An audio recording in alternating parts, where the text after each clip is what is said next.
Lenz law and direction of induced EMF. Students, जिस तरह के फेराडेज लॉ पर हमने बात की कि आप किसी कॉइल को या फिर परमानेंट मैग्नेट को, उन दोनों को रिलेटिव मोशन देते हैं, मैग्नेटिक फ्लक्स चेंज होता है विद रिस्पेक्ट टू टाइम, सो वहां पर इंड्यूस्ड ईएमएफ हम ऑब्जर्व करते हैं जो कि गैल्वानोमीटर हमें शो करता है। अब उसी को हम कंटिन्यू रखते हैं, उसी टॉपिक को। और नेक्स्ट स्टेप जो कि बहुत इंपॉर्टेंट है कि जो इंड्यूस्ड ईएमएफ प्रोड्यूस होता है वहां पर जो हम ऑब्जर्व करते हैं, एक्चुअली जो करंट है उसकी डायरेक्शन क्या होगी, इंड्यूस्ड करंट की डायरेक्शन क्या होगी।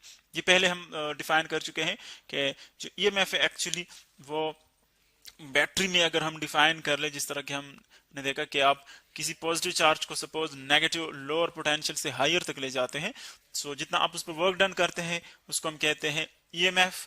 और चूंकि हमने देखा कि इलेक्ट्रोमैग्नेटिक इंडक्शन में भी हम इंड्यूस ईएमएफ जो है वहां पर देख सकते हैं, तो अब उसी का जो करंट होता है, इंड्यूस्ड करंट, उसका डायरेक्शन हम किस तरह कैलकुलेट करते हैं, किस तरह फाइंड करते हैं, उसके लिए हम यूज करते हैं एक लॉ जिसको हम कहते हैं लेंज़ लॉ। बहुत ही सिंपल हमारे पास इंट्रोडक्शन है इसका।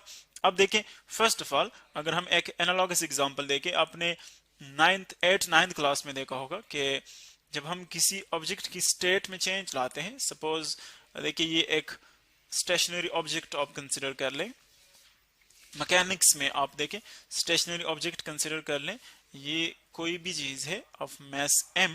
अब let's suppose this is stationary है, मूवमेंट नहीं कर रहा। सो अगर स्टेशनरी है और हम चाहते हैं कि इसमें मूवमेंट प्रोड्यूस हो जाए, यानी इसकी स्टेट हम चेंज करना चाहते हैं। स्टेट हम कैसे चेंज करना चाहते हैं, क्योंकि फर्स्ट जो इसकी स्टेट है वो स्टेशनरी है और हम इसमें मूवमेंट प्रोड्यूस करना चाहते हैं। सो देखिए स्टेट चेंज हो जाएगा from stationary to moving state. So अब जब आप इसकी स्टेट चेंज करते हैं, सो अंडरस्टूड बात है कि आप इस पर फोर्स अप्लाई करेंगे, कोई किसी भी डायरेक्शन में फोर्स अप्लाई कर ले, आप किसी स्पेसिफिक डायरेक्शन में उसको मूव करना चाहते हैं। सपोज मैं यूं फोर्स अप्लाई करना चाहता हूं इस डायरेक्शन में, सो अगर मेरा फोर्स जो है अप्लाइड फोर्स वो इनफ है कि इसको मूव कर सके, सो बॉडी इस डायरेक्शन में मूव करेगी, यू मूव करेगी। लेकिन आपने देखा होगा कि जब आप किसी हैवी ऑब्जेक्ट को, क्योंकि हैवी ऑब्जेक्ट में हम इजीली वो चीज फील कर सकते हैं, हैवी ऑब्जेक्ट को जब आप सपोज मूव करना चाहते हैं, सो आपने देखा है कि फर्स्ट जब हम फोर्स एक्सर्ट करना स्टार्ट करते हैं सो मूव नहीं करता। सो एक्चुअली इस चीज का मतलब क्या है, वो ये है कि हम उस पर फोर्स एक्सर्ट कर रहे हैं, हम उसको मूव करना चाहते हैं, लेकिन वो हमारी जो अप्लाइड फोर्स है उसको अपोज करता है, यानी ये बॉडी नहीं चाहती कि उसकी स्टेट में चेंज आ जाए।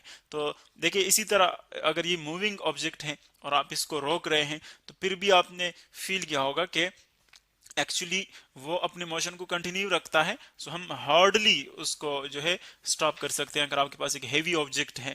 सो दोनों केसेस में आप देखा कि वो अगर मूविंग स्टेट में है उसको भी चेंज नहीं करना चाहती, वो बॉडी स्टॉप नहीं करना चाहती, और इसी तरह अगर वो एट है सो फिर भी अपनी स्टेट को चेंज नहीं करना चाहता। सो बिल्कुल इसी तरह जो भी आप फिनोमिनन लेंगे, जिस भी फील्ड में हो, जिस भी सेंस में हो, उन सब में जब हम चेंज लाते हैं किसी ऑब्जेक्ट की स्टेट में या फील्ड में, इलेक्ट्रिक फील्ड में, मैग्नेटिक फील्ड में, जो भी हो, उसमें जब हम चेंज लाते हैं सो एक्चुअली वहां पर जरूर एक अपोजिशन होगा।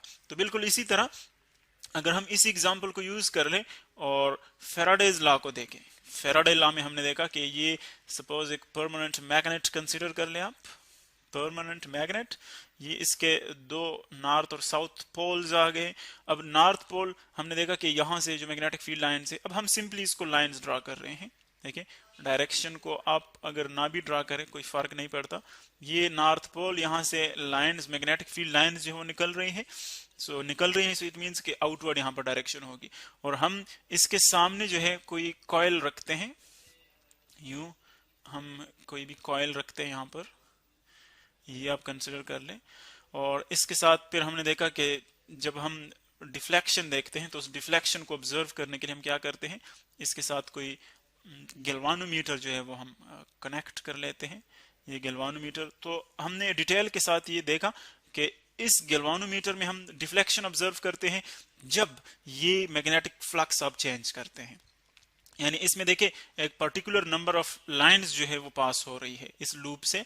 जब आप इस मैग्नेट को मूव करते हैं, सपोज इसको लेफ्ट की तरफ मूव कर लें, सो इससे कम लाइंस पास होंगी, जैसे जैसे आप इससे दूर जाएंगे कम लाइंस पास होंगी, या इसके करीब आप आ रहे हैं तो फिर ज्यादा लाइंस पास होंगी। सो दोनों केसेस में आप देख रहे हैं कि जब हम इससे लेफ्ट की तरफ जा रहे हैं या राइट की तरफ, तो इसमें मैग्नेटिक फ्लक्स चेंज होता है, और उस मैग्नेटिक फ्लक्स की चेंज की वजह से यहाँ पर ईएमएफ इंड्यूस हो जाता है इस कॉइल में, और वो हमें यहाँ पर इस गैल्वानोमीटर में डिफ्लेक्शन की वजह से हम उसको ऑब्जर्व कर सकते हैं। इसकी जो पॉइंटर है वो डिफ्लेक्शन शो कर रहा होता है। सो जो ईएमएफ इंड्यूस हो रहा है, फिर हमने फेराडे लॉ के मुताबिक देखा कि एक्चुअली उसकी जो मैग्नीट्यूड है वो हमारे पास है EMF is equal to minus times the N delta phi divided by delta T. यानी एक्चुअली जो चेंज हम मैग्नेटिक फ्लक्स में ला रहे हैं, फाई डेल्टा फाई जो है वो है change in magnetic flux with respect to time.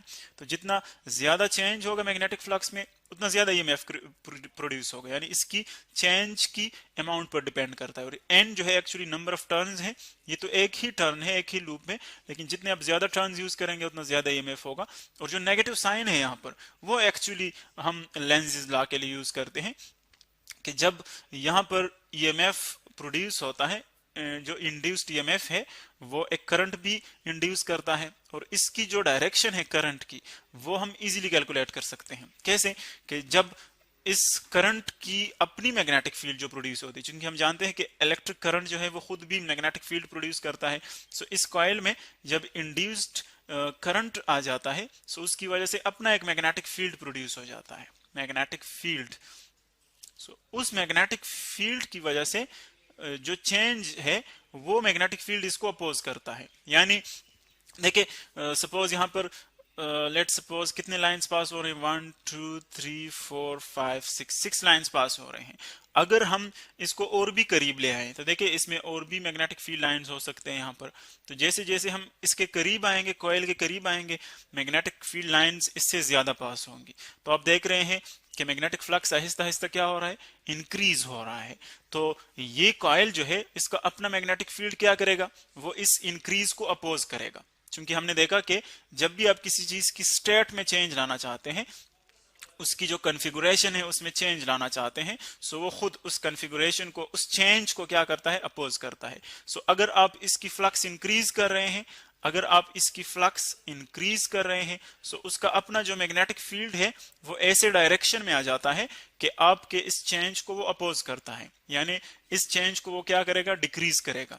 Suppose आपका मैग्नेटिक फील्ड इस डायरेक्शन में है राइट की तरफ, सो ये खुद जो मैग्नेटिक फील्ड प्रोड्यूस करेगा वो फिर क्या होगा, लेफ्ट की तरफ होगा, ताकि जो चेंज आ रहा है, ताकि जो इंक्रीज आ रहा है उसको कम कर सके, यानी उसको मेंटेन रख सके। एक्चुअली वो इस फ्लक्स को कांस्टेंट रखना चाहता है। इसी तरह अगर आप फॉर एग्जांपल इस मैग्नेट को लेफ्ट की तरफ मूव करना चाहे, तो फिर क्या होगा, फिर इसमें मैग्नेटिक फ्लक्स जो है वो डिक्रीज होगा। और जब मैग्नेटिक फ्लक्स डिक्रीज होगा, तो फिर यहां पर मैग्नेटिक फील्ड क्या करेगा, ये जो अपना इंटरनल मैग्नेटिक फील्ड है, फिर वो ऐसे डायरेक्शन में इंड्यूस होगा कि वो इस डिक्रीज को मेंटेन रखेगा, यानी जो डिक्रीज इसमें आ रहा है उसको मेंटेन रखेगा। तो इसीलिए फिर मैग्नेटिक फील्ड जो है वो फिर इसी डायरेक्शन में प्रोड्यूस होगा, ताकि जो डिक्रीज इसमें आ रहा है वो इसको कंप्लीट कर सके, उसको पूरा कर सके। तो एक्चुअली हमने देखा कि अगर आप डिक्रीज कर रहे हैं, इंक्रीज कर रहे हैं, सो मैग्नेटिक फील्ड अपोजिट होगा, अपोजिट इन डायरेक्शन होगा,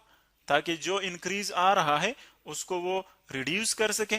और अगर आप फ्लक्स को डिक्रीज कर रहे हैं, यानी नंबर ऑफ फील्ड लाइंस जो है उसको आप डिक्रीज कर रहे हैं, तो फिर क्या होगा, फिर वो इन द सेम डायरेक्शन होगा, सेम डायरेक्शन में होगा, ताकि जो डिक्रीज आ रहा है वो उसको पूरा कर सके। तो ये एक्चुअली जो है वो है डिस्क्रिप्शन ऑफ लेंज़ लॉ। और इसकी आप देख रहे हैं कि अगर हमारे पास मैग्नेटिक फील्ड जो है इस डायरेक्शन में प्रोड्यूस हो रहा है लेफ्ट की तरफ, सो आप राइट हैंड रूल से इजीली कैलकुलेट कर सकते हैं कि हमारे पास जो इलेक्ट्रिक करंट की डायरेक्शन है वो यूं होगी, यहाँ पर काउंटर क्लॉकवाइज होगी, राइट हैंड यूज कर लें। और इसी तरह अगर इस डायरेक्शन में मैग्नेटिक फील्ड प्रोड्यूस हो रहा है, तो फिर मैग्नेटिक जो इलेक्ट्रिक करंट है उसकी डायरेक्शन क्या होगी, वो यूं होगी, क्लॉकवाइज डायरेक्शन उसकी होगी। अब इजीली यहाँ पर देख सकते हैं। ये था हमारे पास लेंज़ लॉ। एक्चुअली ये क्या है, ये हमारे पास है law of conservation of energy, law of conservation of energy, जो कि आप इजीली यहां से देख सकते हैं कि ये किसी भी चेंज को, यानी जो इलेक्ट्रिकल एनर्जी में चेंज आता है एक्चुअली वो उसको क्या करना चाहता है, जो इलेक्ट्रिकल एनर्जी हम प्रोड्यूस कर रहे हैं, law of conservation of energy है, तो वो उसको मेंटेन रखना चाहता है, कांस्टेंट रखना चाहता है उस चेंज को।